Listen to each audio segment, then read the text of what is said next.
So আমরা আজকে আলোচনা শুরু করব রুল নাম্বার 10 বা রুল 10 থেকে। তো রুল নাম্বার 10 বা 10 থেকে আজকে আমাদের আলোচনা শুরু হবে। তো এই আলোচনায় যাওয়ার আগে ডিয়ার লার্নার, আমাদের ডেফিনেটলি ডিটারমিনার সম্পর্কে ধারণা আছে, তাই না? আমরা ডিটারমিনার সম্পর্কে বলেছিলাম, আমি জাস্ট মুখে বলে দিচ্ছি। বলেছিলাম 1 নম্বর বৈশিষ্ট্য, ডিটারমিনার এক শব্দ হতে পারে, একাধিক শব্দ হতে পারে। 2 নম্বর বৈশিষ্ট্য আমরা বলেছিলাম যে ডিটারমিনার গুলো সাধারণত নাউনের পূর্বে বসে। 3 নম্বর বৈশিষ্ট্য ছিল এরা নাউনকে সুনির্দিষ্ট বা সীমাবদ্ধ করে। 4 নম্বর আমরা বলেছিলাম according to the traditional grammar, traditional গ্রামারের নিয়ম অনুযায়ী বা ট্র্যাডিশনাল গ্রামার আমাদেরকে বলছে all the determiners are adjectives but all the adjectives are not determiners. But in modern English ডিটারমিনারটাকেই আলাদা একটা পার্টস অফ স্পিচ হিসেবে আলোচনা মানে ব্যাখ্যা করা হয়েছে বা আলোচনা করা হয়েছে। তো ডিটারমিনার কি এই জিনিসটা বললে আমরা আপনাদের সাথে শেয়ার করেছি দুনিয়ার যে কোনো সংখ্যা, যে কোনো পরিমাণ, যে কোনো আর্টিকেল, এছাড়াও পজেসিভ। আমরা বলেছিলাম এটাকে কেউ কেউ বলে পজেসিভ কেস, কেউ কেউ বলে possessive adjective, like my, our, your, his, her, their, blah blah. এরপর আমরা বলেছিলাম ডিটারমিনারের মধ্যে আছে ডেমনস্ট্রেটিভ। ডেমনস্ট্রেটিভ বলেছিলাম আমরা দিস, দ্যাট এবং দোজ। অ্যান্ড ডিস্ট্রিবিউটিভ, আমরা ডিস্ট্রিবিউটিভ হিসেবে আরো 4টা জিনিস শিখেছিলাম। এগুলো ছিল each, every, either and neither. So determiner হিসেবে আমরা এগুলোই জেনে আসছি। আশা করি আপনাদের ইনশাআল্লাহ ভুলে যাওয়ার সুযোগ নাই। মুস্তাহিদ হাসান ভাই বলছেন স্যার আপনার পাঞ্জাবিটা সুন্দর। ধন্যবাদ ভাইজান। বউ জামাইরে যে কোনো কিছু কিনে দিলেই সেটা সুন্দর হয়, বুঝছেন? জামাইরা অনেক সময় বুঝে না। আচ্ছা, থ্যাংক ইউ। তাহলে ডিটারমিনার সম্পর্কে আই হোপ আমাদের ধারণা হয়ে গেছে। আমরা ডিটারমিনারের পরে সাধারণত একটা ওয়ার্ড লিখলে নাউন লিখি, একাধিক ওয়ার্ড লিখলে অন্য কিছু লিখতে পারি। ওকে ডিয়ার, তাহলে আসেন এইবার আমরা চলে যাই কিছু দুর্দান্ত আলাপ আলোচনায়। আচ্ছা, তো আমাদের ডেফিনেটলি জানা আছে যে ডিটারমিনারের পরে সাধারণত একটা ওয়ার্ড থাকলে সেটা নাউন হয়। ডিটারমিনারের পরে 2টো ওয়ার্ড থাকলে সাধারণত ডিটারমিনারের পরের ওয়ার্ডটা অ্যাডজেক্টিভ এবং অ্যাডজেক্টিভের পরের ওয়ার্ডটা নাউন হয়। আমি আপনাদেরকে এমন এক্সাম্পলে দেখিয়েছি যেখানে ডিটারমিনার প্লাস নাউন কিন্তু লাস্টের ওয়ার্ডটা অ্যাডজেক্টিভ হয়। এগুলো একটু রেয়ার, হ্যাঁ, এটা একটা রেয়ার রুল আর কি। আমি আপাতত দিকে যাচ্ছি না। আমরা আজকে যে 2টো রুল নিয়ে ডিল করব দাদা, সেটা হচ্ছে এই যে এটা ডিটারমিনারের পরে এক শব্দ থাকলে নাউন হয়, বাট আমরা আজকে 2 নম্বর রুলটা নিয়ে ডিল করব যে ডিটারমিনারের পরে if there are 2 words after a determiner then the last word will be counted as a noun and the word in the middle of determiner and noun will be counted as an adjective. determiner আর নাউনের মাঝের ওয়ার্ডটাকে আমরা সাধারণত adjective বলবো।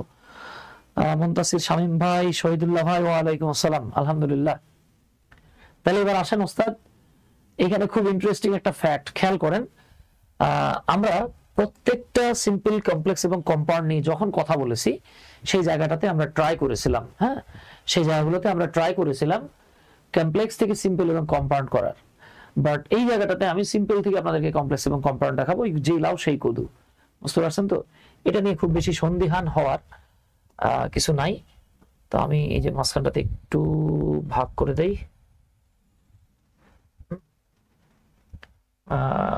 মনে হতে পারে যে সালাম মিলে গেছে মনে হয়, হ্যাঁ। আচ্ছা, এই যে ভাগ করে দিলাম আমরা। So simple. আপনি যদি কখনো দেখেন ডিটারমিনার, অ্যাডজেক্টিভ এবং নাউন, খেয়াল করেন কিন্তু ডিটারমিনার, অ্যাডজেক্টিভ এবং নাউন এই 3টা যদি কোনো সেন্টেন্সে সাবজেক্ট হিসেবে থাকে, এটা কিন্তু খুব গুরুত্বপূর্ণ রুল। বইগুলো এই রুলটাকে ব্যাখ্যা করে না, বা ব্যাখ্যা করলেও প্রপারলি ব্যাখ্যা করে না। আচ্ছা, তো আমরা যেটা বলতেছিলাম, কখনো যদি ডিটারমিনার, অ্যাডজেক্টিভ, নাউন সাবজেক্ট পজিশনে থাকে, তারপরে যদি ভার্ব প্লাস ও ফর অবজেক্ট হতে পারে, আদার্স হতে পারে, হ্যাঁ, এরকম সিচুয়েশনে যদি থাকে, এক্ষেত্রে ভার্বটাকে আমি একটা ডিফারেন্ট কালার দিয়ে রাখছি, হ্যাঁ। এই ডিফারেন্ট কালারটা দেওয়ার একটা স্পেশাল রিজন আছে। কেন, আমি এটা আপনাদেরকে একটু পরে ব্যাখ্যা করব। আব্দুল কাদের ভাই, ওয়া আলাইকুম আসসালাম ভাইজান, অনেকদিন পরে আপনাকে পেলাম ভাই। আচ্ছা, সো দেখেন আমরা এখানে দেখতে পাচ্ছি আ টল বয়। সো বয় শব্দটা একটা নাউন, tall এটা একটা অ্যাডজেক্টিভ এবং এটা একটা ডিটারমিনার। এখন বলতে পারেন ভাই ডিটারমিনার তো অ্যাডজেক্টিভ। জি, ডিটারমিনার তো অ্যাডজেক্টিভ, তবে tall কিন্তু পিওর অ্যাডজেক্টিভ। tall শব্দটাকে আপনি এটাকে আর ডিটারমিনার বলার সুযোগ নাই। আমরা যদি কখনো ডিটারমিনার পিওর অ্যাডজেক্টিভ প্লাস একটা নাউনকে সাবজেক্ট পজিশনে পাই এবং এরপরে আমরা যদি দেখি যে একটা ভার্ব দেয়া আছে, এই যে দেখেন একটা ভার্ব, তারপরে দেয়া আছে অ্যাজ ইউজুয়ালি একটা অবজেক্ট। আমরা এই সেন্টেন্সটাকে কমপ্লেক্স বানাইতে গেলে প্রথমে আমরা ডিটারমিনারের জায়গায় ডিটারমিনার লিখে ফেলবো, এরপরে অ্যাডজেক্টিভটাকে স্কিপ করে আমরা নাউনটা লিখে ফেলবো। এই নাউনটা যদি ব্যক্তি হয়, আই রিপিট, এই নাউনটা যদি ব্যক্তি হয়, ওকে ডিয়ার, তো মনোযোগ সহকারে দেখেন, খুব ইন্টারেস্টিং ফ্যাক্ট। তাহলে আপনি লিখবেন হু, আর যদি বস্তু হয় তাহলে লিখতে পারবেন হুইচ অথবা দ্যাট। এরপরে দেখেন এই বাক্যে কিন্তু বিভার্ব ছিল না। যদি এখানে এই ভার্বটা বিভার্বও হয়, এক্সট্রা ভাবে আপনাকে আরেকটা বিভার্ব নিতে হবে। সো এই যে দেখেন এইখানে যে ভার্বটা ছিল, আমরা ওই ভার্বটাকে পরে লিখবো, তবে এক্সট্রা ভাবে এইখানে আমাদেরকে একটা বিভার্ব আনতে হবে। এই এক্সট্রা ভাবে একটা বিভার্ব এনেছি, দেন ডিটারমিনার এবং নাউনের মাঝখানে যে অ্যাডজেক্টিভটা ছিল তাকে আমরা সেই বিভার্বের পরে আনলাম। এরপরে এইখানে যে ভার্বটা, খেয়াল করেন কিন্তু এই যে ভার্বটা, এই ভার্বটাকে আমরা এই জায়গাটাতে নিয়ে আসবো, তারপরে বাকি অংশ। তাহলে এক্সাম্পল স্বরূপ দেখেন, আ টল বয়, না লিখে আমরা কি লিখলাম আ বয়। এবার বয় যেহেতু ব্যক্তি তাই আমরা লিখলাম হু। এবার যেহেতু পাস্ট টেন্সের ঘটনা, আ টল বয় কল্ড মিম, একটা লম্বা ছেলে মিমকে ডেকেছিল। ওকে, তো দেখেন এটা যেহেতু পাস্ট টেন্সের ঘটনা তাই আমরা বিভার্বটাকে পাস্ট টেন্সে লিখেছি। আ বয় হু ওয়াজ টল, একজন ছেলে যে ছিল লম্বা, সে, এই যে দেখেন এই বিভার্বটা কিন্তু অতিরিক্ত এনেছি আমরা, অতিরিক্ত এসেছে। কিভাবে অতিরিক্ত আসছে? কারণ এই যে বিভার্ব ওয়াজটা কিন্তু এখানে ছিল না। এখন প্রশ্ন করতে পারেন এই বিভার্বটাকে আনার কি দরকার? দরকার আছে। দরকার হচ্ছে গিয়ে কমপ্লেক্স সেন্টেন্সে সাবজেক্ট দুটো হতে হয়, ফাইনাইট ভার্বও দুটো হয়। এখানে তো ফাইনাইট ভার্ব একটা ছিল, সো কমপ্লেক্সে আমার দুইটা ফাইনাইট ভার্ব দরকার। দিস ইজ হোয়াই আমি এক্সট্রা ভাবে একটা ফাইনাইট ভার্ব নিয়ে আসছি। ওকে, মাহবুব হোসেন ভাই বলতেছেন স্যার আজকে এনআইসির প্রশ্নটা সলভ দরকার ছিল। আচ্ছা, চেষ্টা করবো ইনশাল্লাহ, আগামীকাল যদি সময় সুযোগ পাই আমি দেওয়ার চেষ্টা করবো ইনশাল্লাহ ভাই। হ্যাঁ, সুমন ওয়াজিদ ভাই জিজ্ঞেস করতেছে আইএলস না বিয়ে? আপনার জীবনে বিয়ে হবে না সুমন ভাই, আপনি আইএলস নিয়ে থাকেন। আপনি মেয়ে বুড়া হয়ে গেছেন। আচ্ছা, জোকস অ্যাপার্ট, তো যেটা বলছিলাম, আর টল বয় এটা হয়ে গেল আ বয় হু ওয়াজ টল। এই দেখছেন অ্যাডজেক্টিভ পরে চলে আসছে, called meme। এই যে দেখেন এরপর আমরা লিখলাম called meme। বাক্যটা বাংলা খেয়াল করেন, একটা লম্বা ছেলে মিমকে ডেকেছিল, আর আমরা এখানে বললাম একটা ছেলে যে ছিল লম্বা সে মিমকে ডাকছিল। আর এটার সিম্পল বানানো তো দাদা মারাত্মক সহজ। দুটো স্বাধীন ক্লজ, ওই যে হু টু যা আছে সব তুলে দেবেন, মাঝখানে অ্যান্ড দিয়ে হি শি যা লাগে তাই লিখবেন। তাহলে দেখেন আ বয় ওয়াজ টল and he called meme. Done. Now it's your turn. এবার আপনার পালা। অলমোস্ট অধিকাংশ স্টুডেন্টরা এই প্রশ্নটার উত্তর লিখতে গেলে ভুল করে। অলমোস্ট অধিকাংশ স্টুডেন্টরা এই প্রশ্নের উত্তরটা লিখতে গেলে ভুল করে। আমি জানি না আপনারা এই সিম্পলটাকে কমপ্লেক্স বানাতে পারবেন কিনা। প্লিজ জাস্ট প্রুভ দ্যাট মাশাআল্লাহ ইউ ক্যান। আচ্ছা, ঠিক আছে। দেখেন এইখানে একটা ইন্টারেস্টিং ফ্যাক্ট হচ্ছে, এই যে আমি যে এই ভার্বটাকে কালার করছি এটার একটা বিশেষ রিজন আছে। দেখেন তো ভাই, এই যে ওয়াজ এটারে কিন্তু আমি এক্সট্রা আমদানি করছিলাম, এখানে ছিল না।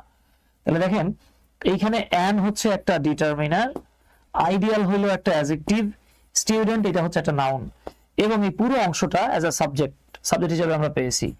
আর ইজ লাভড এই পুরোটা হলো আমাদের ভার্ব। ঠিক আছে, তো আমি যখন এটাকে কমপ্লেক্স করব প্রথমে আমি লিখবো ডিটারমিনার। তাহলে ছিল অ্যান আইডিয়াল স্টুডেন্টস, বাট এখানে আমার অ্যান লেখার সুযোগ নাই। কেন নাই? আমাকে এ লিখতে হবে, কারণ স্টুডেন্ট আইডিয়াল তো নাই হয়ে গেছে। ঠিক আছে, আইডিয়ালের আয়ের কারণে আমি অ্যান লিখেছিলাম। আচ্ছা, এই তো আসাদুল ভাই আপনি কাঁপাই দিচ্ছেন, মাশাআল্লাহ। এই তো মাশাআল্লাহ, আসাদুল ভাই কারেক্ট লিখছেন। তাহলে আমরা কি লিখবো? স্টুডেন্ট। এইবার আমাকে ব্যক্তির জন্য কি লিখতে হবে? হু। এবার এক্সট্রা ভাবে একটা বিভার্ব আনতে হবে, যে বিভার্বটা হচ্ছে ইজ। অনেকে বোকামি করে কি ভাবে ইজ নিছি বলে মনে হয় এই ইজ নিতে হবে না। আরে ভাই, এটা তো এক্সট্রা ভাবে আসবে, অতিরিক্ত ভাবে আসবে। স্টুডেন্ট হু ইজ আইডিয়াল, এতটুকু লেখা শেষ। এইবার যে ভার্বটা ছিল এবার পুরোটা আপনার এখানে আনতে হবে।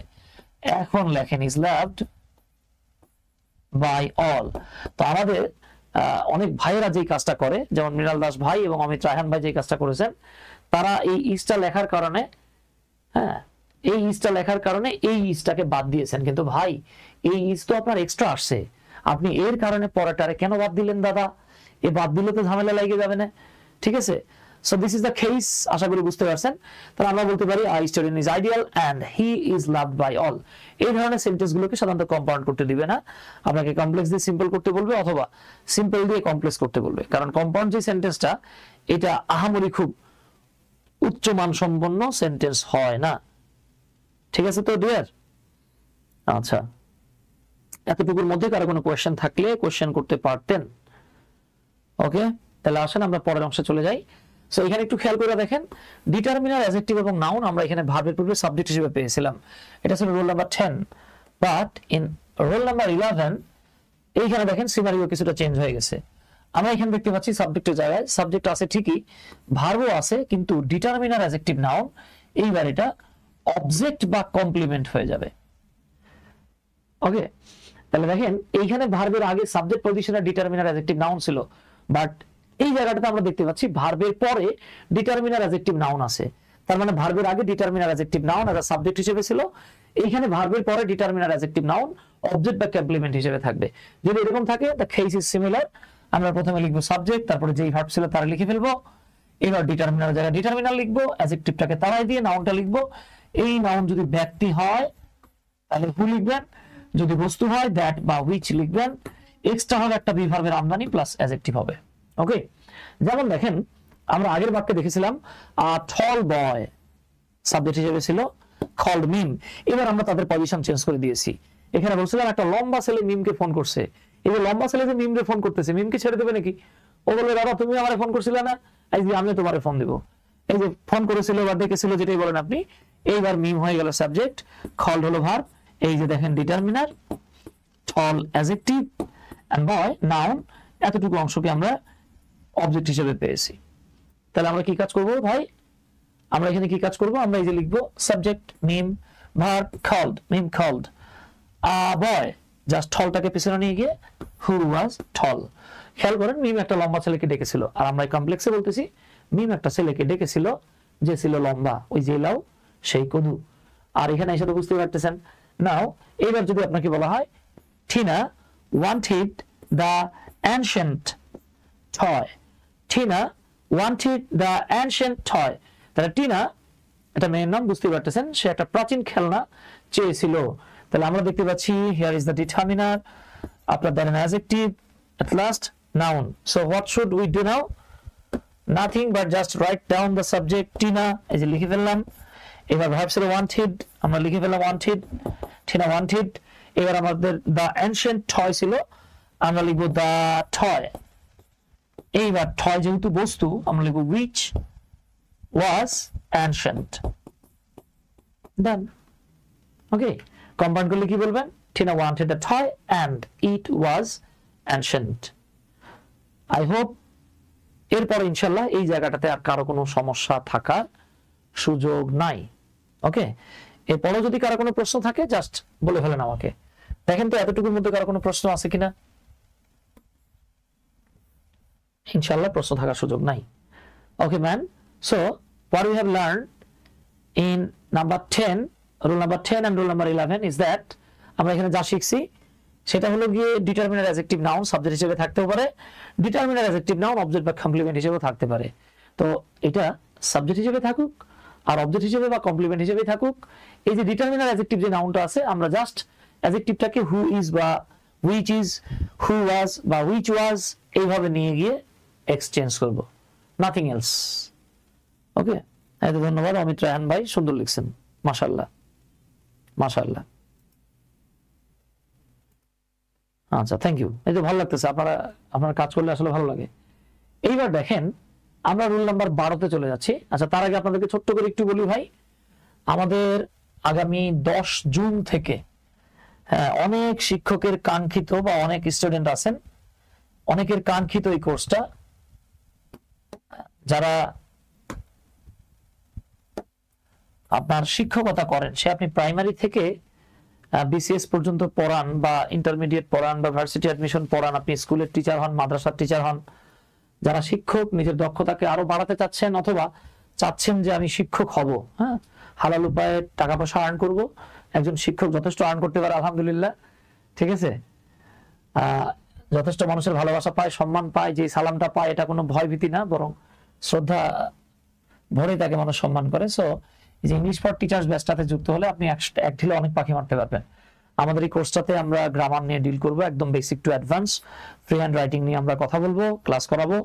একাডেমিক রাইটিং থাকবে, অর্থাৎ আপনি যে একাডেমিক স্টুডেন্টসদেরকে পড়াবেন তাদেরকে আপনি একাডেমিক যে রাইটিং গুলো আছে, হ্যাঁ, এই রাইটিং গুলো, সে আপনি প্যারাগ্রাফ বলেন কিংবা অ্যাসে বলেন, লেটার বলেন, ডায়ালগ বলেন, এভরিথিং উইল বি ডিসকাসড। ওকে, এছাড়াও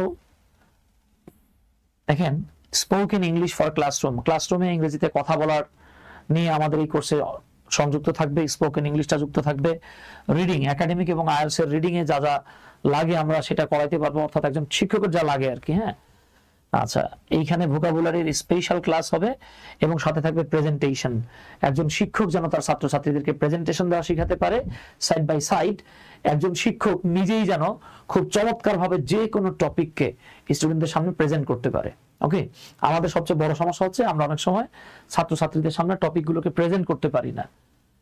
তো প্রেজেন্টেশন সহ থাকবে ইনশাআল্লাহ। এই কোর্সটা 6 মাসের কোর্স। এই কোর্সের কোর্স ফি একদম ফিক্সড 3000 মানে 3000 এটা ফিক্সড, কজ আমাদের এই কোর্সটাতে 6 মাসের ক্লাস হবে, 2-1 মাস বেশি হতে পারে, কম হবে না ইনশাআল্লাহ। ক্লাসগুলো হবে শনি সোম বুধ প্লাস শুক্রবারটা এদিক ওদিক হতে পারে। ওকে, ক্লাস হবে রাত্রে 10টায়। ওকে, প্রত্যেকটা ক্লাস থাকবে আমাদের, প্রত্যেকটা ক্লাস হবে আমাদের 1.5 থেকে 2 ঘন্টা করে। এখানে আমি ছাড়াও বাংলাদেশের সেরা সেরা কিছু ট্রেনারদেরকে আপনারা পাবেন স্পেশালি স্পোকেনের জন্য, ঠিক আছে ডিয়ার? আচ্ছা, তো যারা আমাদের এই কোর্সটাতে যুক্ত হতে চান, আমরা অনলি 200 জন স্টুডেন্টস নেব। স্টুডেন্টস বলবো না আমরা আর কি, মাত্র 200 জনকে নেব। So first come first serve, বুঝতেই পারতেছেন। যারা যুক্ত হতে চান আমাদের এই কোর্সটাতে যুক্ত হয়ে যেতে পারেন। যুক্ত হতে চাইলে আমাদের হোয়াটসঅ্যাপ নাম্বার 01917212366 এ যোগাযোগ করতে পারেন। Okay dear? আচ্ছা, সো আসেন আমরা পরের রুলে চলে যাই। এইবার আমরা রুল নাম্বার 12তে যাচ্ছি। হ্যাঁ, রুল নাম্বার 12, এইটা বুঝতে গেলে আপনাকে একটু রুল নাম্বার 10 আর 11টা দেখতে হবে। তো আমরা 11 নম্বরে দেখেছিলাম ডিটারমিনার অ্যাডজেক্টিভ নাউন, আর 10 নম্বরে দেখেছিলাম ডিটারমিনার অ্যাডজেক্টিভ নাউন। 10 নম্বরে এটা সাবজেক্ট হিসেবে ছিল, 11 নম্বরে এটা অবজেক্ট বা কমপ্লিমেন্ট হিসেবে ছিল। ওকে, এখন আমরা যেই কাজটা করব, আমরা যদি এরকম দেখতে পাই যে সাবজেক্ট ভার্ব অবজেক্ট দেয়া আছে, তবে সাবজেক্টে পিওর অ্যাডজেক্টিভ নাই, পিওর অ্যাডজেক্টিভ নাই। অনেকে প্রশ্ন করতে পারে ভাই পিওর অ্যাডজেক্টিভ কি? ভাই ডিটারমিনার নিজেও অ্যাডজেক্টিভ, ডিটারমিনার ছাড়া যে অ্যাডজেক্টিভ গুলো এগুলোকে আমরা পিওর অ্যাডজেক্টিভ বলতেছি। হ্যাঁ, যদি দেখেন যে সাবজেক্টে পিওর অ্যাডজেক্টিভ নাই এবং অবজেক্টেও পিওর অ্যাডজেক্টিভ নাই, তাহলে এটাকে আমরা কিভাবে কমপ্লেক্স করব? এক্ষেত্রে আমরা সাবজেক্ট ভার্ব অবজেক্টকে খুব ইজিলি কমপ্লেক্স করতে পারি। আমরা প্রথমে লিখে ফেলবো ইট ইজ প্লাস সাবজেক্ট, তারপরে সাবজেক্টটা ব্যক্তি হলো হু, বস্তু হলো হুইচ, তারপরে ভার্ব প্লাস ও মাই গড। এইখানে আমি টাইপিং মিস্টেক হয়ে গেছে বাবা, ঠিক আছে, এই জায়গাটাতে আমি লিখে ফেলবো অবজেক্ট। ওকে ম্যান? তাহলে আসেন, আমরা 12 নম্বরে দেখেছিলাম আ টল বয় অবজেক্ট হিসেবে ছিল, আমরা 10 নম্বরে দেখেছিলাম আ টল বয় সাবজেক্ট হিসেবে ছিল। আর এইখানে চলে আসেন, দেখেন আমরা এখানে দেখতে পাচ্ছি রানা, এটা আমাদের সাবজেক্ট হিসেবে আছে। এই সাবজেক্টের সাথে কোনো অ্যাডজেক্টিভও নাই, ডিটারমিনারও নাই। কল্ড, এটা হচ্ছে ভার্ব। মিম, এটা আমাদের অবজেক্ট হিসেবে আছে, এইখানে কোনো অ্যাডজেক্টিভ নাই। যেহেতু নাই, সো এইটাকে আমরা খুব easily it is plus subject দিয়ে লিখবো। এখানে আমরা বললাম রানা কল্ড মিম, এখানে আমাদেরকে লিখতে হবে ইট ইজ রানা, রানা যেহেতু ব্যক্তি আমরা লিখলাম হু কল্ড মিম। এগুলোর কম্পাউন্ড আসলে খুব ভালো মানের কম্পাউন্ড হয় না। আপনি যদি বলেন it is Rana and Rana called Mim, এটা খুব মানসম্মত বা গুড ইংলিশ হয় না, সো আমরা এটাকে কম্পাউন্ড বানাবো না। ওকে ডিয়ার, এইবার আপনাদের পালা। আপনারা শি টেকস টি, এইটা চেঞ্জ করে দেন। কুইকলি চেঞ্জ করতে হবে, দেখি কে খুব দ্রুত এই প্রশ্নটার উত্তর দিতে পারেন। আচ্ছা, তো আমরা এখানে দেখতে পাচ্ছি she takes tea, এইখানে কোনো অ্যাডজেক্টিভ নাই, তাহলে আমরা লিখব it is she who takes tea, ঝামেলা শেষ। তবে এইখানে একটা কিঞ্চিত চেঞ্জ যদি চলে আসে, ধরেন এইখানে দেয়া ছিল এইরকম, যদি এইরকম দেয়া থাকতো যে she takes hot tea, সে গরম চা খায়, তাহলে আগের এই বাক্যটাতে আমরা বলেছিলাম সে চা খায় বা চা পান করে, কিন্তু এইখানে দেখেন এই যে চা নাউনের আগে একটা অ্যাডজেক্টিভ চলে আসছে, এখন আপনি আর লিখতে পারবেন না it is she who takes hot tea, rather আপনাকে লিখতে হবে she takes tea and tea which is hot। কমান্ডটা খুব সহজ, she takes tea and the tea is hot। Okay dear, এই তো মাশাআল্লাহ আমাদের মৃণাল দাশগুপ্ত ভাই এবং অমিত রায়হান ভাই, অসংখ্য ধন্যবাদ। আশা করি she takes tea and she takes hot tea এই দুটো সেন্টেন্সের যে কোড ডিফারেন্স এটা আপনারা বুঝতে পারছেন। ওকে ডিয়ার, মোহাম্মদ ইবনে জুবাইর ভাই বলছেন স্যার এই টপিকের উপর আর কয়টা ক্লাস হবে? No more classes on simple complex and compound, আজকে আমাদের সিম্পল কমপ্লেক্স কম্পাউন্ড শেষ হয়ে যাবে ইনশাআল্লাহ। ওকে ডিয়ার, সো আশা করি ইনশাআল্লাহ এটা জানার জন্য আপনার আমার আর কোনো রকেট সায়েন্স জানার দরকার নাই। তাহলে আমরা দেখেন আমরা কিন্তু মোটামুটি 3টা রুল শিখে ফেললাম। এবার আসেন রুল নাম্বার 13 তে যাচ্ছি। তো যারা কন্ডিশনাল সেন্টেন্স পড়েছেন তারা খুব ভালোভাবে এটা জানেন, আমি এখানে কন্ডিশনাল নিয়ে আর আলোচনা করছি না। রুল নাম্বার 13 এটা আমরা একটু গুরুত্ব সহকারে দেখি, কারণ এই জায়গা থেকে কোয়েশ্চেন অনেক চাকরির পরীক্ষা বলেন, আপনি একাডেমিক পরীক্ষা বলেন, 9-10 এর পরীক্ষা বলেন, ইন্টারমিডিয়েটের পরীক্ষা বলেন, ভার্সিটি অ্যাডমিশন বলেন, বিসিএস বলেন, বিভিন্ন জায়গায় এই জায়গা থেকে কোয়েশ্চেন আসে। ওকে, সো আপনি যদি কখনো দেখেন যে ইফ যুক্ত সেন্টেন্সটা, ইফ যুক্ত একটা সেন্টেন্স আছে, সেই সেন্টেন্সটা যদি অ্যাফার্মেটিভ সেন্টেন্স হয় তাহলে আমরা যে কাজটা করব, আমরা বাক্যের প্রথমে লিখব বাই, বাই মানে দ্বারা, এরপরে যদি দুটো ক্লজের সাবজেক্ট, ইফ যুক্ত ক্লজ এবং আদার ক্লজ, দুটো ক্লজের সাবজেক্ট ডিফারেন্ট হয় তাহলে পজিটিভ লেখা বাধ্যতামূলক, আদারওয়াইজ মানে দুটো সাবজেক্ট ডিফারেন্ট হলে লিখতে হয়, আদারওয়াইজ না লিখলেও চলে। এরপরে ভার্বের সাথে আইএনজি যোগ প্লাস স্বাধীন ক্লজ। আর কম্পাউন্ড করতে গেলে আপনি যদি কখনো এরকম দেখেন, যেমন দেখেন ইফ ইউ স্টাডি হার্ড, আমি ইফটাকে তুলে দেই, বাক্যটা হচ্ছে ইউ স্টাডি হার্ড। যদি কখনো এরকম থাকে যে ইউ প্লাস ভার্বের base form plus object complement others যা খুশি তাই, সেক্ষেত্রে আমরা যে কাজটা করব, আমরা ইউটাকে কেটে দেব, দিয়ে এটাকে ইম্পারেটিভ মোডে নিয়ে নেব। যেমন দেখেন ইফ ইউ স্টাডি হার্ড, যদি তুমি কঠোর পড়াশোনা করো, এই যে দেখেন এটা কিন্তু একটা affirmative sentence, you will get A plus, তুমি এ প্লাস পাবে। তো আমরা ইফটাকে তাড়াই দিলে কি হয়, ইউ স্টাডি হার্ড, এই যে দেখেন you study hard and you will get A plus. তো আমরা এখানে ইউটা লিখবো না, বরং আমরা এটাকে একটু আদেশ বা উপদেশের মতো করে বলবো, study hard and you will get A plus. Simple করতে গেলে কি করব, প্রথমে বাই লিখবো, এই যে বাই, এবার অধীন ক্লজের ভার্ব ছিল স্টাডি, বাই স্টাডিং হার্ড। আপনি চাইলে এখানে ইউটা লিখতেও পারেন, বাদও দিতে পারেন, যেহেতু এই ইউ এবং এই ইউ সিমিলার, সো এখানে ইউর লেখাটা বাধ্যতামূলক নয়। By studying hard you will get A plus. Okay, এইবার দেখেন তো ডু অ্যান্ড ডাই, এটা এনটিআরসি এর স্কুল শাখায় আসছিল, দেখি এই প্রশ্নটার উত্তর আপনারা করতে পারেন কিনা, একটু কুইকলি ট্রাই করেন। আচ্ছা ম্যান, তাহলে আসেন ডু অ্যান্ড ডাই, তার মানে এখানে একটা ইউজ আছে, এটা কি হবে, আমরা এভাবে লিখবো, ইফ ইউ ডু, যদি তুমি করো, ইউ উইল, সরি ইউ, এখানে উইলটাকে আপনি উজ্জ্ব রাখতে পারেন, লিখতেও পারেন, ইউ উইল ডাই। যদি করো, এখানে একটা ইট উজ্জ্ব আছে, ইফ ইউ ডু ইট, যদি এটা করো ইউ উইল ডাই, তুমি মরবা, ঠিক আছে। আচ্ছা, আর এখানে কিন্তু এন্ড আছে, অর নাই ভাই, তাহলে এটা কি হবে, by doing it, by doing it, এইটা না বললে চলে, ইউ উইল ডাই। সহজ ছিল আর কি। হ্যাঁ, এটা এনটিআরসি এর এক্সামে আসছে। এইবার আসেন ওস্তাদ, রুল নাম্বার 14। এটাকে 14 নাম্বার না বললে হয়তো, যদি আপনি ইফ যুক্ত সেন্টেন্সের সাথে একটা নট পান, অর্থাৎ যদি নেগেটিভ সেন্টেন্স হয় সবকিছু ঠিকঠাক থাকবে, জাস্ট এখানে একটা অর আসবে, এই অরটা মূলত নইলে তথ্য দেবে, নইলে মিনিং দেবে আর কি। আর এক্ষেত্রে সবকিছু আগের মতোই, জাস্ট আমরা এখানে লিখবো উইদাউট। উইদাউট মানে ছাড়া বা ব্যতীত। এরপরে ভার্বের সাথে আইনজি যোগ, যদি প্রয়োজন হয় আমরা এখানে একটা পজিটিভ কেস লিখবো, আদারওয়াইজ না লিখলে হবে। যেমন if you don't study hard, যদি তুমি কঠোর পড়াশোনা না করো, ইউ মে ফেইল, তুমি হয়তো ফেল করবে। কম্পাউন্ড করতে গেলে এইখানে অত্যন্ত গুরুত্ব সহকারে বিষয়টা মাথায় রাখেন।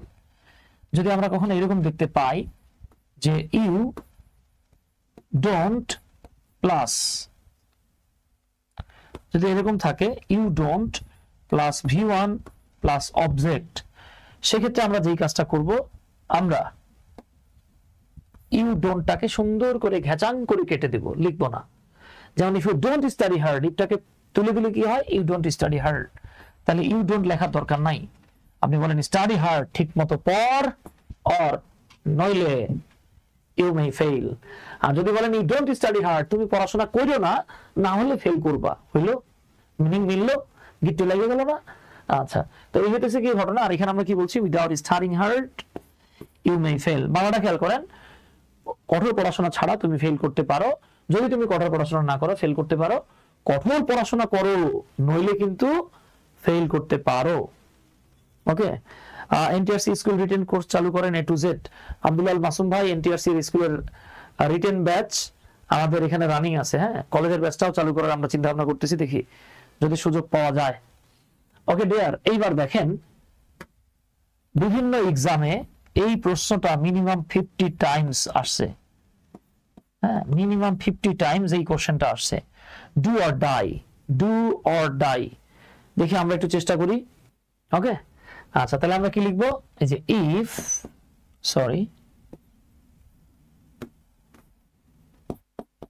If you don't do it, এই ইটটা উজ্জ্ব আছে, ইউ উইল, চাইলে উইলটাকে উজ্জ্ব রাখতে পারেন, ডাই।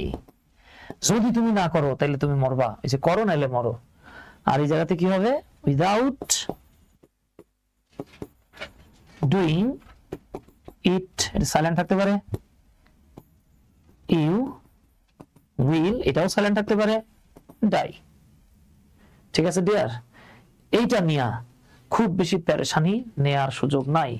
এইবার আসেন আমরা এখন যে রুলটাতে যাব, এই রুলটা হচ্ছে অত্যন্ত মারাত্মক গুরুত্বপূর্ণ একটা রুল। স্যার রানিং কোনটা স্যার? Free hand writing. হ্যাঁ ভাই, ফ্রি হ্যান্ড রাইটিং এর যে কোর্সটা, এইটাতে আপনাদের এনটিআরসি এর স্কুল পর্যায়ের রিটেনের 100-তে 100% কভার হবে ইনশাল্লাহ। 100-তে 100, 99% না, 100-তে 100% কভার হবে ইনশাল্লাহ। ওকে ম্যান, তাহলে আসেন আমরা এবার 15 নাম্বার রুলে যাব। এই রুলটা ভাই খুব মারাত্মক একটা রুল। হ্যাঁ, মারাত্মক একটা রুল। এই রুলটা বুঝতে গেলে আপনাকে একটা জিনিস বুঝতে হবে, আসেন সেটা আমি একটু বলি। তা হলো, আমরা কম বেশি সবাই রিলেটিভ প্রোনাউন চিনি। তো আমি এটাকে রিলেটিভ প্রোনাউন না বলে সংক্ষেপে আরপি বলবো।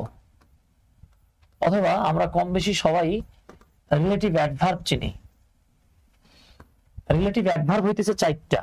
এই 4টা কি কি ওস্তাদ? এই 4টা হচ্ছে when, why, where and how, how।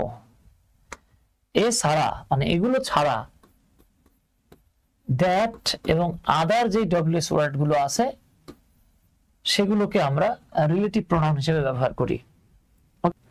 ওকে, আচ্ছা তাহলে আমরা একটু দেখি। রিলেটিভ প্রোনাউনটা আমার মনে হয় সবার জানা আছে। ঠিক আছে, রিলেটিভ প্রোনাউন আই হোপ আমরা সবাই জানি। ঠিক আছে, তাহলে দেখেন একটু বলে নেই।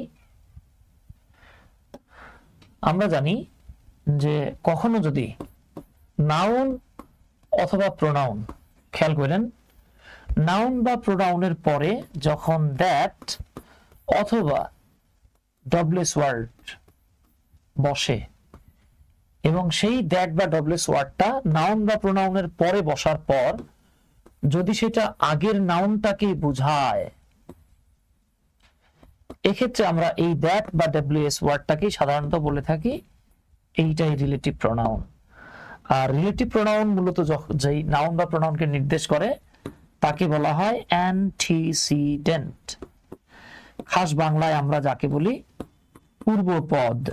এগুলো নিয়ে আমি ডিটেইল ক্লাস দিয়েছি আপনাদেরকে প্রোনাউনের, ওকে, ডিটেইল ক্লাস দিয়েছি। ইমতিয়াজ ভাই আনলেস দিয়ে লিখছে, হ্যাঁ ভাই আনলেস দিয়ে লেখা যায়, ঠিক আছে, আনলেস দিয়ে লেখা যায়। আচ্ছা তাহলে একটু খেয়াল করি আমরা। ধরেন আমি একটা বাক্য লিখলাম,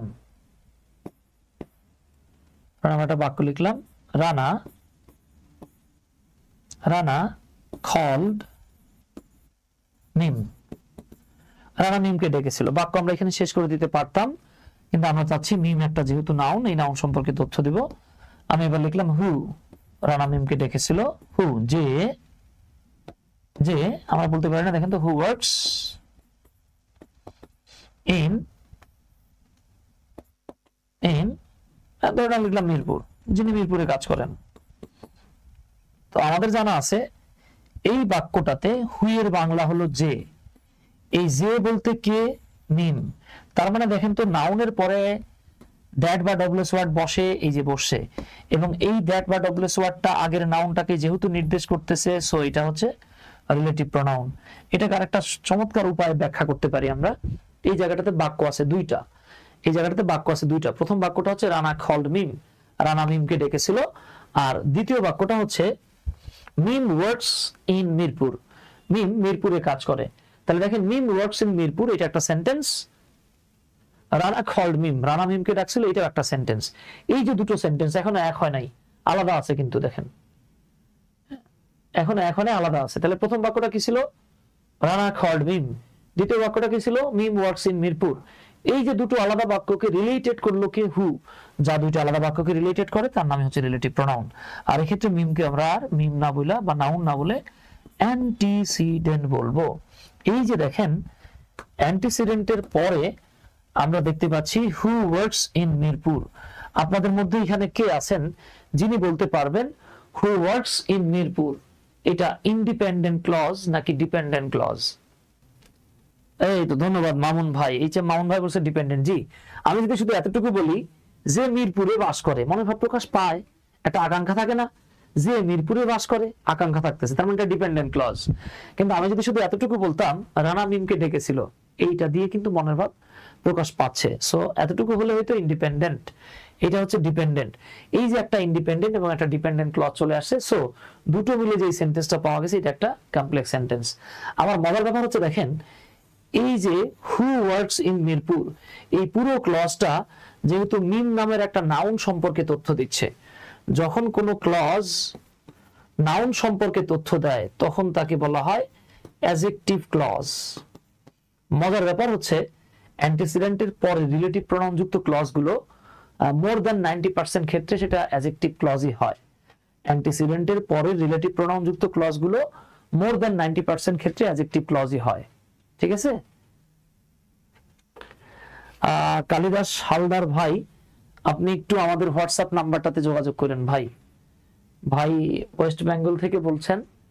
হ্যাঁ, আজকেও আমাদের কোর্সে মুর্শিদাবাদ থেকে স্টুডেন্ট ভর্তি হয়েছে আমাদের আজকের এই যে এই ব্যাচটাতে ভাই। হ্যাঁ, আমাদের আজকের এই যে টিচার্স কোর্সটাতে এক ভাই ভর্তি হয়েছে মুর্শিদাবাদ থেকে, আরেকজন ভর্তি হলো মনে সম্ভবত বর্ধমান না কি জানি, যাই হোক, মানে আমাদের এই টিচার্স কোর্সটাতে এই পর্যন্ত ইন্ডিয়া থেকে 2 জন স্টুডেন্ট ভর্তি হয়েছে। আচ্ছা, তো যেটা বলতেছিলাম আমরা আর কি, আপনি যদি যোগাযোগ করতে চান তাহলে আমাকে একটু যারা ইন্ডিয়া থেকে নক দিবেন, প্লাস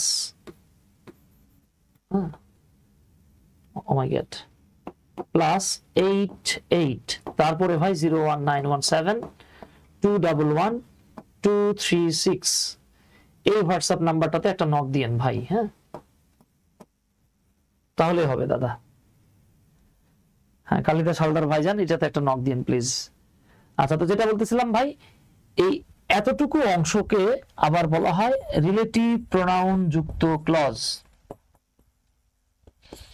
আবার এতটুকু অংশকেই বলা হয় ডিপেন্ডেন্ট ক্লজ, এতটুকু অংশকেই বলা হয় সাবঅর্ডিনেট ক্লজ। আমরা এখন দেখব এই যে পুরো কমপ্লেক্স সেন্টেন্সটাকে কিভাবে সিম্পল সেন্টেন্স বানানো যায়। ঠিক আছে, এখন যে রুলটা দেখবেন এই রুলটা অত্যন্ত অত্যন্ত অত্যন্ত গুরুত্বপূর্ণ, ভয়াবহ লেভেলের গুরুত্বপূর্ণ। হ্যাঁ, এখন আমরা দেখব এই যে রিলেটিভ প্রোনাউন যুক্ত ক্লজ গুলোকে কিভাবে রিডিউস করা যায়। ওকে, সো আমরা এখন দেখব RP. RP stands for relative pronoun. আমরা এখন দেখব রিলেটিভ প্রোনাউন যুক্ত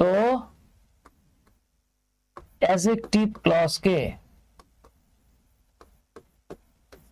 অ্যাডজেক্টিভ ক্লজকে রিডিউসড করার নিয়ম। এটাকে ক্লজ রিডাকশন বলা হয়। হ্যাঁ, খুব গুরুত্বপূর্ণ একটা বিষয়। এটার আরেকটা নাম আছে, আপনি বলতে পারেন আরপি যুক্ত। হ্যাঁ, এখন আবার আরপি কি জিনিস জিগাইয়া মনে কষ্ট দিয়েন না বাবা। রিলেটিভ প্রোনাউন যুক্ত কমপ্লেক্স সেন্টেন্সকে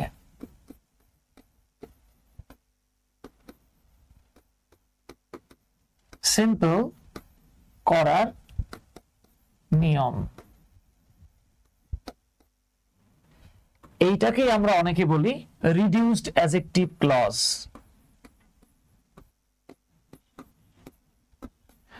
ওই যে নামেই আপনি ডাকেন জিনিস ভাই একটাই। ওকে, যে নামেই আপনি এটাকে ডাকেন জিনিস একটাই।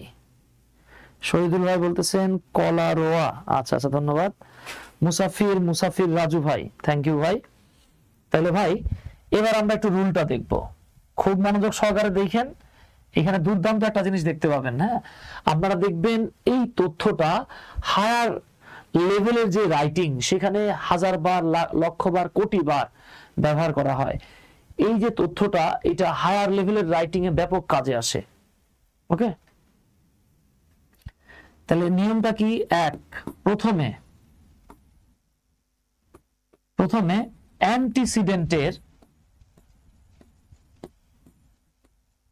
অ্যান্টিসিডেন্টের পরবর্তী,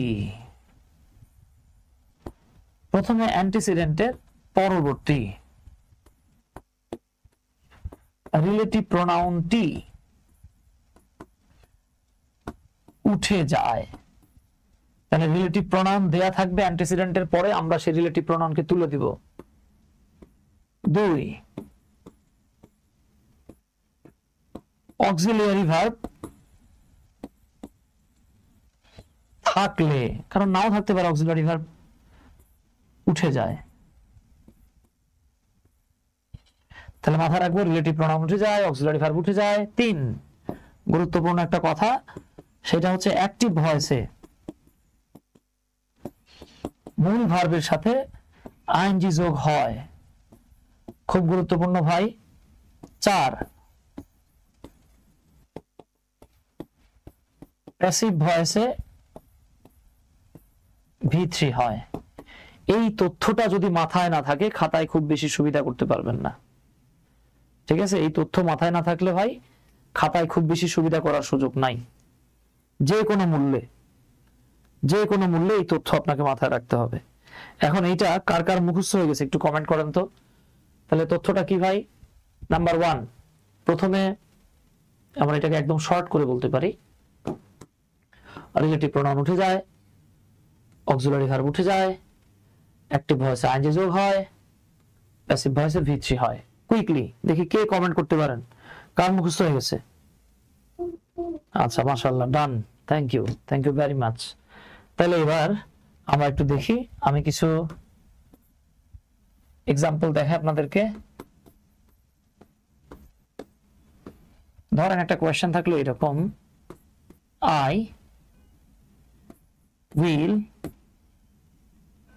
I will teach the boy, or I will teach the boys, আমি সেই ছেলেদেরকে পড়াবো who, যারা who studies, আমি চাইলে এখানে লিভসও বলতে পারি, who live, studies হবে না কারণ বয়েজ আছে, who live in this area, এবার এই সেন্টেন্সটাকে ভাঙেন, আমি একদম ভেঙে ভেঙে দেখাই, এভাবে আপনাকে কেউ জীবনেও ভেঙে ভেঙে দেখাবে না। এখানে দুইটা বাক্য আছে, প্রথম বাক্যটা হচ্ছে I will help the boys, এটা একটা বাক্য। দ্বিতীয় বাক্যটা হচ্ছে দে, এই দে মানে কারা? বয়েজেরা। অথবা আপনি বলতে পারেন the boys live in this area. এবার দেখেন তো ভাই এখানে দুইটা বাক্য পান কিনা। প্রথম বাক্যটা কি? I will help the boys, আমি সেই ছেলেদেরকে সাহায্য করব। দ্বিতীয় বাক্যটা হচ্ছে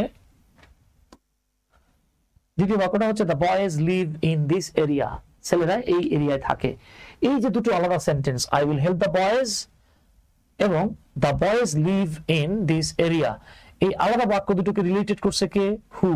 সুতরাং এটা হচ্ছে রিলেটিভ প্রোনাউন, এখানে কোনো অক্সিলারি ভার্ব নাই, এটা হইতেছে মেইন ভার্ব। তাহলে এই বাক্যে আমরা রিলেটিভ প্রোনাউন যুক্ত যে হু লিভ ইন দিস এরিয়াটাকে আমরা the boys live in this area বানালাম। এখানে দা বয়েজ হলো সাবজেক্ট, লিভ হচ্ছে ভার্ব।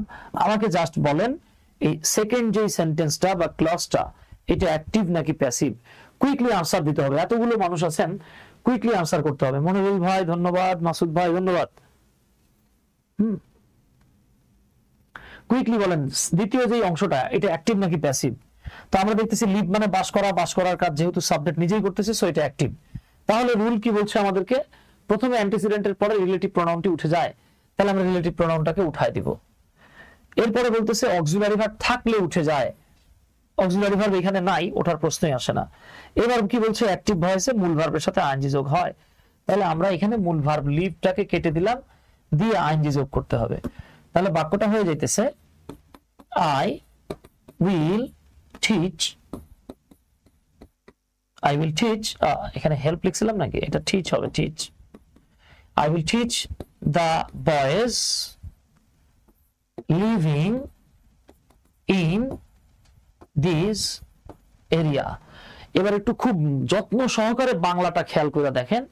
ধন্যবাদ মুস্তাহিদ ভাই, মৃণাল দাশগুপ্ত ভাই, মনিরুল ইসলাম ভাই, মামুন ভাই, ওকে ধন্যবাদ ভাইজান, মাসুদ রানা ভাই। আচ্ছা তাহলে দেখেন প্রথমে বাক্যটার বাংলা ছিল আমি সেই ছেলেদেরকে পড়াবো যারা এই এলাকায় থাকে, আর পরের বাক্যটার বাংলা হলো আমি এই এলাকায় বসবাসকারী বাচ্চাগুলোকে পড়াবো। একই কথা এখানে মাথায় রাখবেন, যখন ক্লজ রিডিউস হয়, যতটুকু অংশ রিডিউস হয় ততটুকুর বাংলা অর্থ উল্টা দিক থেকে আসে। তাহলে প্রথম বাক্যের বাংলা ছিল আমি সেই ছেলেদেরকে পড়াবো যারা এই এলাকায় থাকে, আর দ্বিতীয় বাক্যের বাংলা হলো আমি এই এলাকায় বসবাসকারী বাচ্চাদেরকে পড়াবো। তার মানে ক্লজ রিডিউস হওয়ার সাথে সাথে মিনিং কিন্তু ফ্রম বিহাইন্ড, উল্টা দিক থেকে লিখতে হবে। এটা নিয়ে আমি ক্লাস নিয়েছি, এর আগেও ক্লাস নিয়েছি রিভার্স ট্রান্সলেশন নামে। আপনারা রিভার্স ট্রান্সলেশন লিখে ইউটিউবে সার্চ দিলেই পাবেন রিভার্স ট্রান্সলেশন। এটা আমার আগে বাংলাদেশে বা বাংলা ভাষায় কেউ কখনোই আলোচনা করেছে কিনা এটা নিয়ে আসলে সন্দিহান। খেয়াল করেন, রিভার্স ট্রান্সলেশন লিখে সার্চ দিয়েন, জীবনে সারা জীবনে ট্রান্সলেশনের যা শিখেন নাই এই এক ক্লাসে ইনশাআল্লাহ তার চেয়ে বেশি তথ্য পাবেন। জাস্ট আপনারা রিভার্স ট্রান্সলেশন এটা কোথায় পাবেন? আমাদের channel, YouTube channel unlock English with Suman, এইখানে গেলে পাবেন রিভার্স ট্রান্সলেশন। মারাত্মক একটা টপিক, কেউ এভাবে আলোচনা করে না। আচ্ছা তাহলে আমরা ইনশাআল্লাহ এটা বুঝে ফেলাইছি। এবার আসেন রুলটা আমরা আরেকবার দেখে নিই। প্রথমে অ্যান্টিসিডেন্টের পরে রিলেটিভ প্রোনাউন উঠে যায়, অক্সিলারি ভার্ব থাকলে উঠে যায়, অ্যাক্টিভ হলে আইএনজি যোগ হয়, প্যাসিভ হলে V3 হয়। এবার আসেন আমরা আরেকটা এক্সাম্পল দেখি। এবার এক্সাম্পল বি, ধরেন আমি একটা বাক্য লিখলাম আব্দুল্লাহ, আমার ছেলের নাম মীর আব্দুল্লাহ। ধরেন আমি লিখলাম আব্দুল্লাহ পারচেজড, আব্দুল্লাহ কিনলো, কি কিনলো? খার। আব্দুল্লাহ একটা গাড়ি কিনলো। বাক্যটা আমরা এখানে শেষ করে দিতে পারি, ওকে বাক্যটা আমরা এখানে শেষ করে দিতে পারি, কিন্তু আমরা চাচ্ছি না এটাকে আরেকটু বড় করব। তো আমরা এখানে বললাম that or which was imported, যেটাকে ইম্পোর্ট করা হয়েছিল, আমদানি করা হয়েছিল from জাপান, জাপান থেকে। এইবার এই বাক্যটাকে ভেঙে দুটো ইন্ডিপেন্ডেন্ট ক্লজ কে বানাতে পারবে? আচ্ছা এইটাকে ভেঙে ভেঙে দুটো ইন্ডিপেন্ডেন্ট ক্লজ কে বানাতে পারবেন? আচ্ছা আসেন আমরা একটু দেখে নেই তাহলে প্রথম বাক্যটা ছিল আমাদের আব্দুল্লাহ পারচেজড আ কার। দ্বিতীয় বাক্যটা ছিল which was, তো আমরা এটাকে whichটাকে এইভাবে লিখতেছি, a car was imported from Japan, একটা গাড়ি জাপান থেকে আমদানি করা হয়েছিল। সেকেন্ড যে বাক্যটা এখানে কার না লিখে which লিখতে পারি আমরা, বা দ্যাট লিখতে পারি। এতটুকু অংশ আপনার কাছে কি মনে হয়, is it active or passive? What do you think about it? Is it active or passive? What's your opinion? Please write down quickly. Drop a comment. এই ধন্যবাদ মনিরুল ভাই, মাশাআল্লাহ। তাহলে দেখেন এই যে আখার ওয়াজ ইম্পোর্টেড, এখন বলেন তো ইম্পোর্ট করার কাজ কি কার নিজে নিজে করতে পারে? পারে না। সো ড্যাম শিওর এটা একটা প্যাসিভ ভয়েস। তাহলে আমরা এখানে যেই কাজটা করব, আমরা জানি প্রথমে অ্যান্টিসিডেন্টের পরে রিলেটিভ প্রোনাউন উঠে যায়। তাহলে আসেন অ্যান্টিসিডেন্টের পরে যে রিলেটিভ প্রোনাউন আছে এটার খবর আছে, এই যে উঠাই দিছি আমরা। এরপরে আমরা জানি অক্সিলারি ভার্ব থাকলে উঠে যায়, এখানে অক্সিলারি ভার্ব দেয়া আছে উঠাই দিলাম। তারপরে কি হয় স্যার, অ্যাক্টিভ হলো আইএনজি হয়, এটা তো অ্যাক্টিভ না প্যাসিভ? প্যাসিভ ভয়েসে V3 হয়, এই যে অলরেডি V3 হয়ে গেছে। তাহলে বাক্যটা কি দাঁড়াচ্ছে? বাক্যটা দাঁড়াচ্ছে Abdullah purchased a car imported from Japan। আবারও বলি, যতটুকু অংশ রিডিউস হয় ততটুকুর বাংলা অনুবাদ উল্টা দিক থেকে হয়। তাহলে এতটুকুর বাংলা অনুবাদ উল্টা হবে। রিডিউস হওয়ার আগে আমরা বলেছিলাম আব্দুল্লাহ একটা গাড়ি কিনেছিল যেটি জাপান থেকে আমদানি করা হয়েছে, আর এই বাক্যের বাংলা হবে আব্দুল্লাহ জাপান থেকে আমদানিকৃত একটা গাড়ি কিনেছিল। আশা করি এতটুকু বুঝে ফেলছেন। ধন্যবাদ মাহবুব হোসেন ভাই, সানোয়ার হোসেন ভাই, অসংখ্য ধন্যবাদ। এই তো প্যাসিভ ভয়েস বলতেছে মাসুদ রানা ভাই, মাহবুব হোসেন ভাই বলছেন প্যাসিভ ভয়েস, মৃণাল দাশগুপ্ত ভাই বলছেন প্যাসিভ ভয়েস। এই তো ধন্যবাদ, আপনারা তো সব বস। অমিত রাহান ভাই বলছেন প্যাসিভ। এই তো একটা ম্যাসিভ ছক্কা মেরে দিয়েছেন আপনারা, সাব্বাস।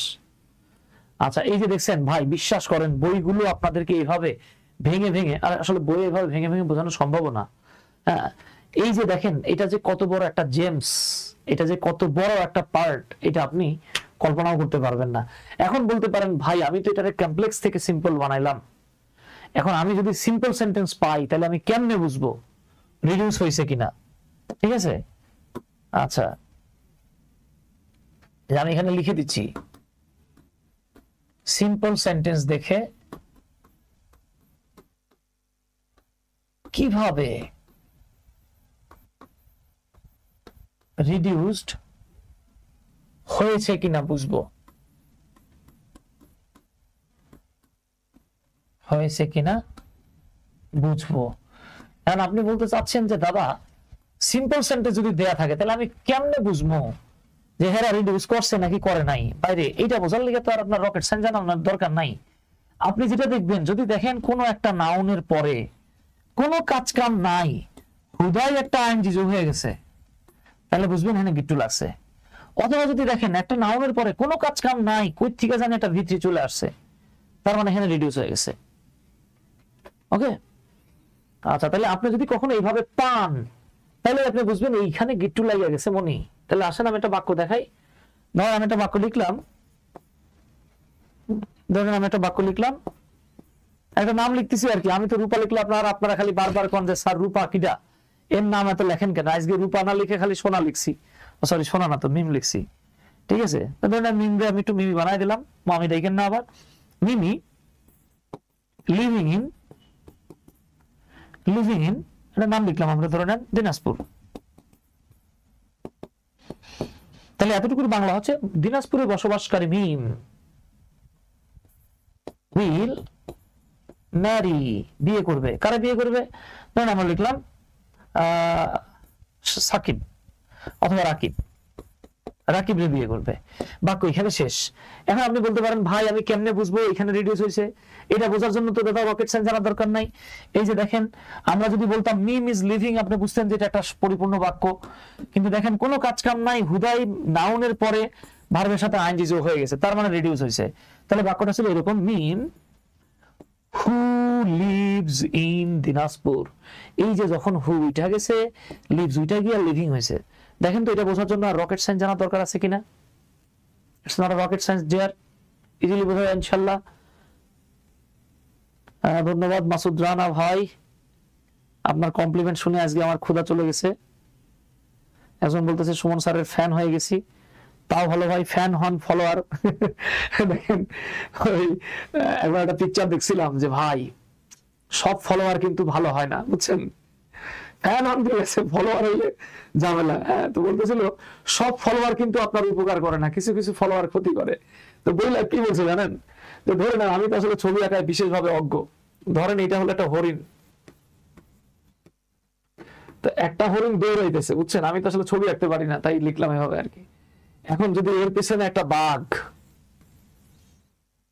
আরো জোরে দৌড়ায় বা দৌড়াইতে শুরু করছে, এখন হরিণ যদি চিন্তা করে দেখছো আমি হরিণ হলে কি হবে, আমারে কিন্তু ফলো করে সালা বাঘ। এই বাঘ তোমারে কেন ফলো করছে মামুর বেটা, তোমার তো বুঝতে হবে, তোমারে পাইলে খায় ফেলাবে। ওকে, মিজানুর রহমান ভাই একটা বাক্য লিখছে, he got A plus by studying hard. এখানে হার্ড কোন পার্টস অফ স্পিচ? হার্ড শব্দটা যেহেতু স্টাডিকে মডিফাই করতেছে, স্টাডিটা এখানে জিরান বা ভার্ব, এখানে জিরান্ড আর কি। তো জিরান্ড কিন্তু আইএনজি যুক্ত একটা ভার্ব যেটা নাউনের কাজ করে। তো আইএনজি যুক্ত ভার্বকে মডিফাই করার কারণে he got A plus by studying hard. Hard এখানে অ্যাডভার্ব, ওকে, হার্ড এখানে অ্যাডভার্ব। কিন্তু আপনি মিজানুর রহমান ভাই আপনি যদি বলতেন যে মিজান ইজ হার্ড, মিজান নির্দয়, মিজান নিষ্ঠুর, তাহলে হার্ডটা অ্যাডজেক্টিভ হইতো। আমরা যদি বলি মিজান ওয়ার্কস হার্ড, এই হার্ড হচ্ছে মিজান ভাই নিজে না, তার কাজ করাটা হার্ড, তাহলে এটা অ্যাডভার্ব হতো। কিন্তু আমরা যদি বলি মিজান ইজ হার্ড, মিজান ভাই নিষ্ঠুর, তখন এটা অ্যাডজেক্টিভ হইতো। ওকে মিজান ভাই, আচ্ছা থ্যাংক ইউ ভাই। তাহলে আমরা ইনশাআল্লাহ এতটুকু বুঝে ফেলাইছি।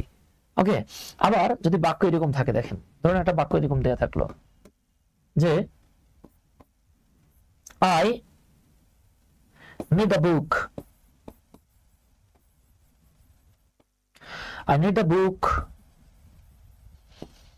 written by Arif Azad. এইবার দেখেন, আপনি দেখতেছেন কোনো কাজ কাম নাই, কেমনে কেমনে জানি একটা নাউনের পরে হুট করে ভিত্রি চলে আসছে, তার মানে বুঝবেন এখানে রিডিউস হয়ে গেছে। তাহলে এই যে নাউনের পরে হুট করে ভিত্রি বা আইএনজি যোগ হলেই আপনি বুঝবেন এখানে গিট্টু লাগছে। তাহলে এটা কি? I need a book which or that was or that has been, যেটা মঞ্চা লিখেন, written by Arif Azad. Relative pronoun উঠে গেছে, অক্সিলারি ভার্ব উঠে গেছে, ভিত্রিটা এখানে বসে গেছে। ওকে, আই হোপ আপনারা পয়েন্টটা ধরতে পারছেন ইনশাআল্লাহ। সো ডিয়ার, আমি ওই তথ্যটা এখানে লিখে রাখছি যে স্বাধীন ক্লজের অ্যান্টিসিডেন্টের পরে আইএনজি যুক্ত ভার্ব থাকলে আপনি কি করবেন, ওই অ্যান্টিসিডেন্টের সাথে রিলেটিভ প্রনাউন যুক্ত লিখে অ্যাক্টিভ ভয়েস বানাই দিবেন। বা অ্যাক্টিভ ভয়েসে রিলেটিভ প্রনাউন থাকলে আপনি সিম্পল সেন্টেন্স করতে গেলে আইএনজি যোগ করবেন। যেমন আই মেট আ ম্যান, আমি একজন লোকের সঙ্গে দেখা করলাম, হু লিভস ইন রাজশাহী। তাহলে আমরা রিলেটিভ প্রনাউন উঠাই দিয়ে লিভস এর সাথে আইএনজি যোগ করে লিখলাম I met a man living in Rajshahi. বাক্যটা খেয়াল করেন, আমি একজন লোকের সঙ্গে দেখা করলাম যিনি রাজশাহীতে বাস করে, আর এখানে হয়ে গেল আমি রাজশাহীতে বসবাসকারী একজন লোকের সঙ্গে দেখা করলাম। আর এটারে কম্পাউন্ড বানানো মারাত্মক সহজ। আই মেট আ ম্যান, এই যে আই মেট আ ম্যান, হু লেখার দরকার নাই, লিখবেন and he lives in Rajshahi. Okay, এবার আসেন, we will help the boys who live in Gaza. আমরা সেই বাচ্চাদেরকে সাহায্য করব যারা গাজায় বাস করে।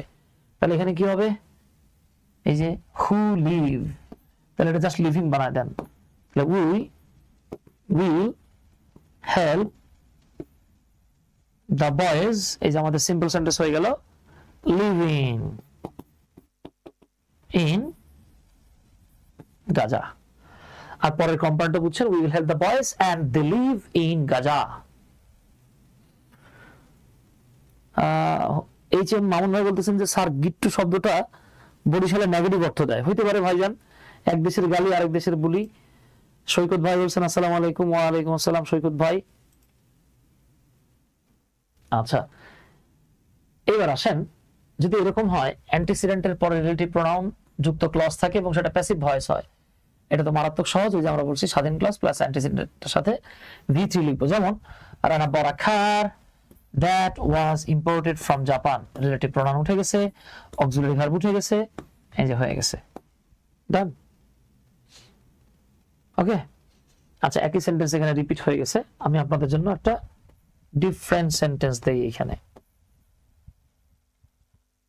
আমরা ডিফারেন্ট সেন্টেন্স দিচ্ছি এখানে, এটাকে আপনারা ধরে নেন যদি সিম্পল বানাইতে চান তাহলে বানাইতে পারেন। আমরা বলতে পারি you should have read, এটা আর রিড বলা যাবে না, you should have read the books, তোমার বইগুলো পড়া উচিত ছিল, designed for the students। তাহলে কি হলো, তোমার সেইগুলো বইগুলো পড়া উচিত ছিল যেগুলো স্টুডেন্টদের জন্য ডিজাইন করা হয়েছে। ও মাই গড, আমি তো এটাকে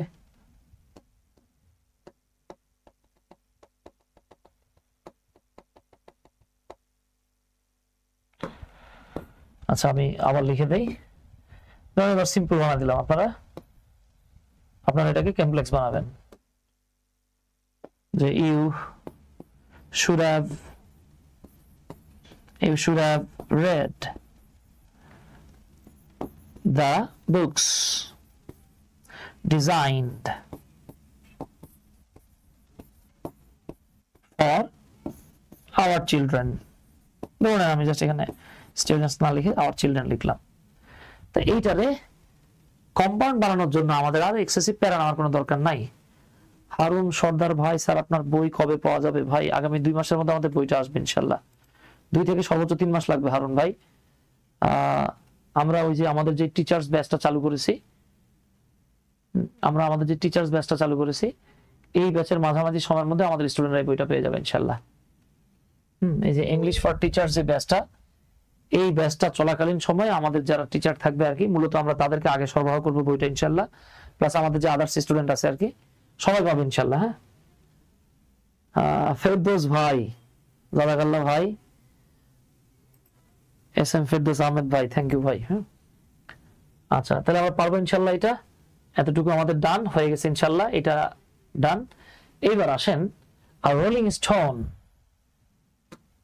এই যে দেখেন 37 BCS এ আসছে, আর rolling stone gathers no moss. তো এখানে একটা ইন্টারেস্টিং ফ্যাক্ট আছে, খেয়াল করলে দেখতে পাবেন, স্টোন একটা পাথর, দ্যাট রোলস যেটা গড়িয়ে চলে, এই যে রিলেটিভ প্রোনাউন উঠে গেছে, এখানে অক্সিলারি ভার্ব নাই, পাথর নিজেই গড়ায়, সো এইটাই কারেক্ট আনসার। দোয়াল আনার সুযোগ নাই। আর একটা বিষয় হচ্ছে গিয়ে অ্যান্টিসিডেন্টের পরে, এই দেখেন এটা তো একটা অ্যান্টিসিডেন্ট, অ্যান্টিসিডেন্টের পরে কখনোই হোয়াট বসে না, এটা নোট লিখে রাখেন, সবসময় মনে রাখবেন। অ্যান্টিসিডেন্ট এর পরে কখনোই হোয়াট বসে না, দ্যাট অথবা উইচ বসে। তাহলে এখানে যেহেতু অ্যান্টিসিডেন্ট দেওয়া আছে, রিলেটিভ প্রোনাউন উঠে দেন, এই ভার্বের সাথে আইএনজি যোগ করে দেন, দেখেন হয়ে গেছে। আর rolling stone gathers no moss, হ্যাঁ অ্যাজ সিন্স বিকজ এর রুল তো এটা আসলে না, ঠিক আছে। মনিরুল ইসলাম ভাই সুন্দর লিখছেন। দীপঙ্কর সাহা ভাই ধন্যবাদ। স্যার বইটা কি কি আইটেম থাকবে? বইয়ে সব আইটেম থাকবে ভাই, শুধু আইটেম সং থাকবে না। মনিরুল ইসলাম ভাই আইটেম সং ছাড়া সব আইটেমই থাকবে ইনশাল্লাহ। এতে মনিরুল ভাই সবই ঠিক লিখছেন, শুধু এই যে জায়গায় একটা আর লিখে দিবেন ভাই, উইচ আর হবে মনিরুল ভাই, এ তো মাশাআল্লাহ আপনি নিজেই বুঝতে পারছেন। Thank you. So dear learners, এই ছিল আমাদের আজকের আলোচনা। আমাদের আপকামিং ইংলিশ ফর টিচার্স ব্যাচটাতে যারা যুক্ত হতে চান, জীবনে এইটাই আপনার ফার্স্ট না আর কি, জীবনে এটা হবে আপনার লাস্ট কোর্স, এবং ইনশাআল্লাহ এই কোর্সের পরে আল্লাহর রহমতে আপনি যদি জাস্ট এই কোর্স চলাকালীন সময়, হ্যাঁ সকালে 2 ঘন্টা, সন্ধ্যা বা রাতে 2 ঘন্টা করে সময় দেন, বাসায় যদি স্টাডি করেন, আমাদের ম্যাটেরিয়ালগুলো যদি দেখেন, ইনশাআল্লাহ আপনি একবারে ক্লাস 5 থেকে শুরু করে ইন্টারমিডিয়েট, অর্থাৎ প্রাইমারি থেকে শুরু করে HSC আর ভার্সিটি অ্যাডমিশন পর্যন্ত একবারে অনায়াসে পড়াইতে পারবেন ইনশাআল্লাহ। ওকে, সো আমাদের এই কোর্সটাতে স্টুডেন্ট মাত্র 200 জন নিচ্ছি। তো যারা আগ্রহী আছেন আমাদের হোয়াটসঅ্যাপ নাম্বারে যোগাযোগ করে ভর্তি হয়ে যেতে পারেন। হ্যাঁ, আমাদের সিট সংখ্যা পূরণ হয়ে গেলে আমরা 201 জন স্টুডেন্টও আর নিব না। ঠিক আছে বাবা, সবার জন্য শুভকামনা থাকলো। আমাদের আজকের ক্লাস এখানে শেষ। ইনশাআল্লাহ নেক্সট ক্লাসে আরেকটা টপিক নিয়ে দেখা হবে। টিল দেন, আল্লাহ হাফেজ।